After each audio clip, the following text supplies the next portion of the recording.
talking of financial mismanagement, is this incredible story of USAID, which is this kind of this organisation which is funded by the US taxpayer that seems to have sent money to rather some odd places. Let me just give you an example before we go to Adam Coleman, who's going to join me in a minute from the New York Post.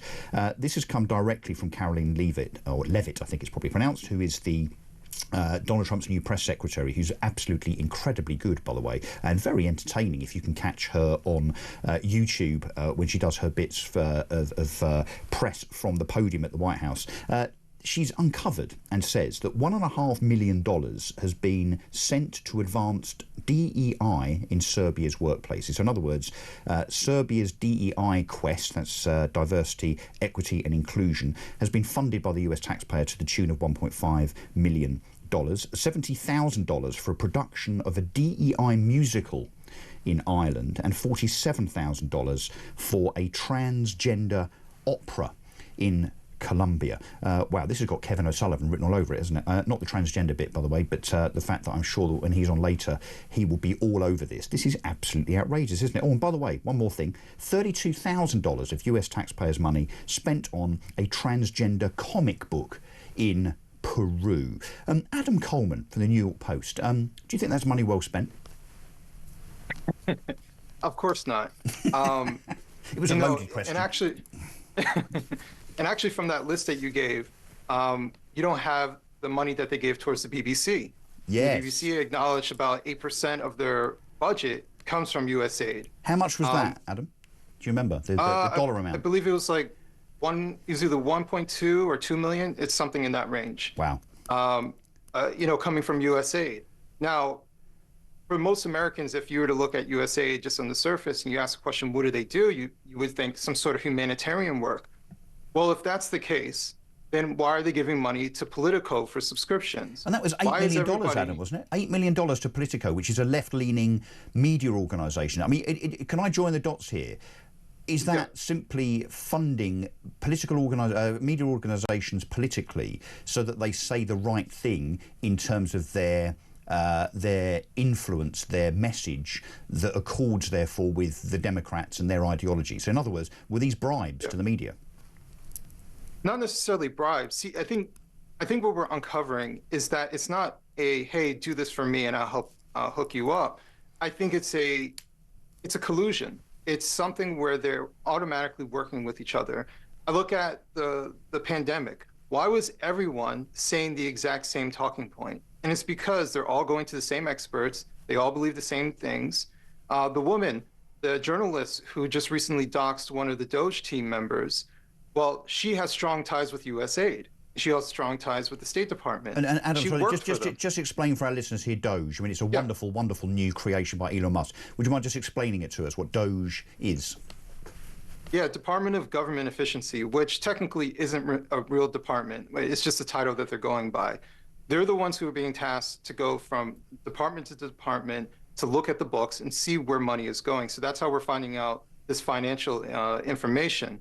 And what's happened, especially coming from the Democrats, what they've done is attacked Elon as far as his character, but they've also been trying to dox the engineers and the people who are helping to look at the books. And you have to ask yourself, the people who aren't trying to defend those numbers, but attack the people who are uncovering the corruption, these are people who are corrupt. These are people who are part of the system. And it's not just the politicians, the Democrats, but it's also the media apparatus who are acting as attack dogs going after these people. And Adam, can you define, I mean, you said corruption a couple of times there. Can you define what you mean by corruption here?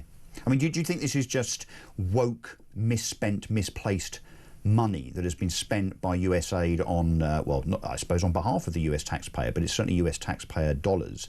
Or do you think there's something more going on here? Is that what you're suggesting? I'm suggesting there's far, far more going on. Mike Benz, who's a former State Department official, he's been talking about how the State Department and the CIA utilizes USAID to actually do covert operations, right? So the CIA has to get presidential approval to do certain covert operations, but if they utilize USAID and use the money from them and set up shop in some foreign nation, then they don't have to get permission to do that. And it's one of these kind of open secrets in DC that the State Department has been utilizing USAID as a go-between. So it's a slush there's fund. a lot more. It's a slush fund. It's a slush fund. And do you think there are, and again, we need to tread carefully here, but I have to ask the question because people listening to this will be thinking this. Do you think that this corruption, this USAID profligacy, do you think it has enriched people unjustifiably as individuals? Individuals and organizations. So if we were to look at what happened when it came to BLM, what happened when it came to all these NGOs, how come suddenly there are these NGOs popping up all over the country with these protests? Why is the media all in unison? Could it be ideological? Maybe. Or could it be that someone is funding this? We have to start asking these particular questions. And the more that we dig, the more we find that USAID was the go-between, the slush fund, as you put it, to finance just about everything that is anti-American that's been happening here in the United States and even abroad. And the woke stuff, to be honest with you, is just a way to cause some sort of influence elsewhere. So it's about just causing uprising. Or Adam, it's just cover, right? So the wokeness of this is just cover. So I know it looks ridiculous, and some of these things obviously genuinely are ridiculous in terms of sending money to Colombia for a transgender opera. I mean, it's unbelievable that could even be. Someone had to sign that off, right? So someone within the USAID organisation from that slush fund, from that pot, actually had to sign that off. Big question though. Donald Trump is now in his second term. Why didn't he do anything about this in his first term? Because this sounds like this has been going on for years. That's a very good question. And it's hard for me to answer. The one thing I can say is after his assassination attempt, his demeanor is different and his determination is different. His approach is completely different. And maybe being removed from politics and having more time to kind of figure out exactly what he would do and analyzing things. And I think he's admitted publicly, when he first got into the White House, I think he was just as shocked as everybody else that he had won, but he didn't exactly know how to navigate. I think now he knows how to navigate. He knows exactly what to do. He knows how much time he has to do it. But surely, Adam, that's why he's working. This has everything to do with Elon Musk, doesn't it? The fact that he didn't have Elon Musk by his side in his first term and now he has. This is Musk's baby, isn't it, Doge? Yes, Musk is a big part of it, but I think if it wasn't Musk, it would have been somebody else. I think this has been on the radar as far as shrinking the government, as far as going after the swamp. That was his initial promise in his original campaign, is to take down the swamp. And here we're finding out that this is the swamp's bank account. So wow. I think inevitably this was going to happen. So just let me just repeat that. So USAID is the blob, the swamp's illicit bank account. One of. I think we're going to figure out that it is one of. People keep talking about, USAID is just a sliver, a fraction of the federal government's budget. Well, it's 55 billion pounds, so $68 billion. Now, our budget here, so the UK, our budget is about £1 trillion a year. It's about 900 billion, I think, is what we spend as a country from a governmental point of view. What's the comparative budget for the US? I mean, several times that, obviously, and therefore, what is this as a percentage? I mean, it's small fry, but it's still £55 billion of US taxpayers' money. Exactly. I know that USAID is less than 1%. I can't remember the exact number, and I don't remember the total federal government budget. But that's actually the bigger point. If they're doing that with a relatively small budget of the federal government, what's the amount of waste that we'll see when we start getting into the Pentagon, right? Yeah. Which has admitted multiple audits that they don't know where the money is, right? And so I think they are running scared. I think the Democrats, that's why they're standing outside of USAID panicking, thinking that regular people are going to rally next to them, next to these paid protesters that are with them. Because they see the sanctity of USAID as important, but because they're worried about what's about to be uncovered? Absolutely. Absolutely. When you go after the people who are uncovering corruption, instead of talking about the corruption that they're uncovering, that tells you everything right there. And this, look, as a columnist at the New York Post, I suspect you've probably written a lot about this, which is why we're talking to you. Do you think this could end up being the biggest corruption scandal the world has ever seen? Absolutely. Absolutely. Really?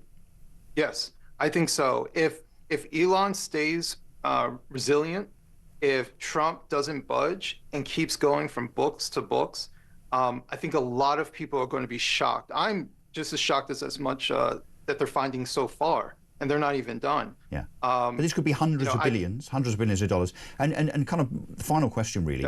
Yeah. Do you think that we should have a similar uncovering, a similar probe, a similar audit in Britain? I think every government should. You know, when you're a taxpayer, your money is going towards the government with the hopes that it is going towards the very thing that they said it's going towards. And if everyone treats your money like it's someone else's money and not caring about it and spending your money like they're gambling addicts, like, this is a problem. And so we need to figure out where that money is going, who's been spending it, and why. And I would even go as far as saying prosecuting people if they're misappropriating funds. I was going to say, Adam, I mean, people need to go to jail, right? If they're found guilty, yes, of course. And it seems, I mean, look, nobody's on the hook yet, but I suspect that as part of this, it won't just be stopping payments, which I know Elon Musk and President Trump have done, and continue to uncover, as you call it, the corruption here. But it'll be people being on the hook within the government, the previous government, of course, under Biden, maybe Obama, maybe Trump's first term, and those individuals being held to account criminally. And that has to happen, right? Absolutely. Absolutely. I think it would be unjust if that doesn't happen. And let's just say the phrase, we're looking at potential money laundering. So with all these weird programs that are going on, are they actually going towards programs, or is it a way to give money to outside hands for whatever particular reason? When you say outside hands, do you think some of this money has found its way, let's not mention any names, but do you think this money has found its way into Congress people, senators, politicians' pockets? Absolutely. What happens is they use NGOs, right, to say it is for a particular cause, and that money gets sent to them, and then they send that money to some sort of PAC, right, or a super PAC, right? So the money just moves from one hand to another hand, and ultimately to the ultimate destination. I mean, that's essentially what money laundering is. They're just using the federal government to do so. Wow. Adam, this is an incredible story, and it's obviously going to get bigger and bigger and bigger. And Elon Musk and President Trump clearly dogs with bones when it comes to getting to the root of this, because